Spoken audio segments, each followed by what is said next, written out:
Ito nabili sa TikTok. Ginagamit niya na rin to guys. So, ito guys, sobrang laki na ito nung dumating. Hindi ko na-expect na ang ganda pala ng tela. Tingnan mo. Ang ganda. Silky. Yan. Di talaga kayo mag-ano guys. Ano tawag dyan? Pagbili ko kasi nito guys, is hindi ko na-expect na ganito kalaki. At sobrang ganda niya. Ito, sobrang ganda talaga nito guys. Maliit na siya. Ginagamit niya na kasi to. Sobrang laki nito guys. So, nung nabili ko to, na-shock ako. Kasi sobrang laki niya. Tsaka ang ganda rin guys. Yan o, maganda siya. Maganda siya na yarn guys.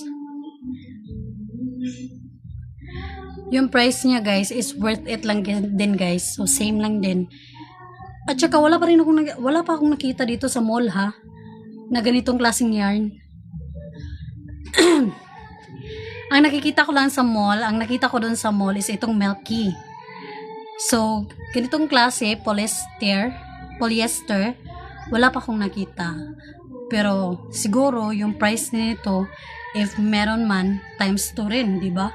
So hindi naman kayo magsisisi nito guys, promise.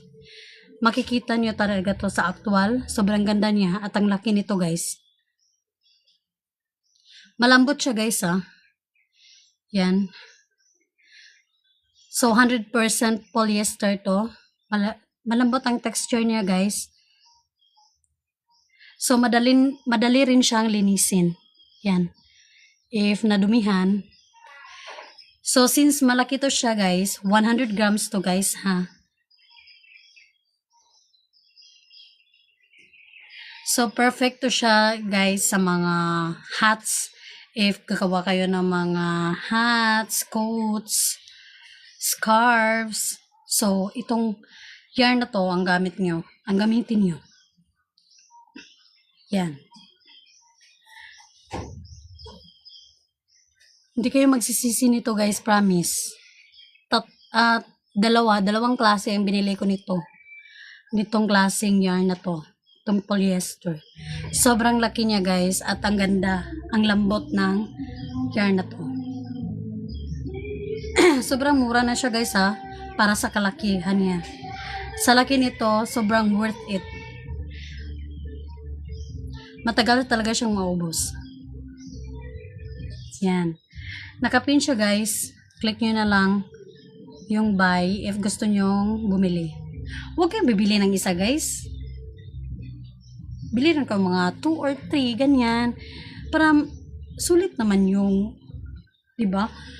Since nag-order ka naman, bili na lang kayo ng mga 2 or 3 ganyan para sulit naman yung shipping mo. Kung may shipping man, shipping fee, yung iba kasi free, di ba? Tsaka sulit ang paghihintay nyo. Yan. Click nyo lang guys. Dito na naman tayo guys. Iba na naman ha. Phone case muna ang i-flex ko ngayon.